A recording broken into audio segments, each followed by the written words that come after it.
पंच तत्व और उनका महत्व। सृष्टि की रचना 5 तत्वों से हुई है।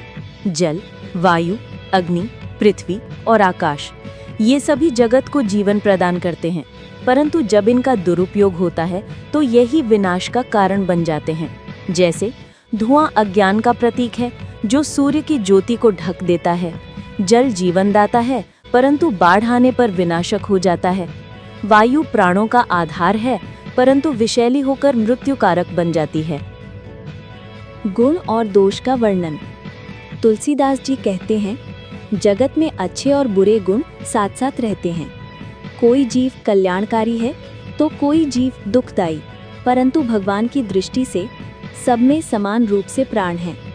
तुलसीदास जी अपनी बुद्धि को असमर्थ बताते हुए कहते हैं कि मैं ये नहीं जानता कि कौन श्रेष्ठ है और कौन तुच्छ, इसलिए प्रभु मुझे अपनी कृपा से ही संभालना होगा। अपनी अज्ञानता का स्वीकार। कवि स्वीकार करते हैं कि मैं मूर्ख हूँ, मुझे अपने बल या विद्या पर भरोसा नहीं है, मेरे भीतर कोई विशेष ज्ञान नहीं है, न ही मैं गहन तत्व को समझ सकता हूँ। प्रभु की महिमा अनंत है, जिसे केवल वही जान सकते हैं। इसलिए मैं बार बार आपसे विनती करता हूँ कि मुझे अपनी कृपा दृष्टि दें और मेरे हृदय से अज्ञान का अंधकार मिटा दें। भगवान श्री राम का स्मरण। तुलसीदास जी अंत में कहते हैं कि भगवान श्री राम ही वो ज्योति हैं जो सबको प्रकाशित करती हैं। वे करुणा के सागर हैं और भक्तों के उद्धारक हैं। उनकी भक्ति ही जीवन का परम साधन है।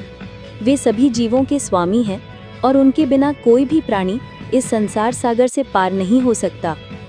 भक्ति का महत्व। संसार के सब साधन क्षणभंगुर हैं, केवल प्रभु का भजन और भक्ति ही स्थायी है। तुलसीदास जी श्री राम के चरणों में अपनी आत्मा को समर्पित करते हुए कहते हैं कि मुझे आपके चरण कमलों का आश्रय ही चाहिए। निष्कर्ष। इस प्रकार तुलसीदास जी ने लगातार 2 पन्नों में 1. पंच तत्व, देव, दानव, जीव जंतु 84 लाख योनियों आदि को प्रणाम किया। 2. फिर अपनी अज्ञानता और असमर्थता स्वीकार की। और 3. अंत में भगवान श्री राम की शरण मांगकर ये प्रार्थना की कि प्रभु कृपा करके मुझे अपनी भक्ति में स्थिर रखें।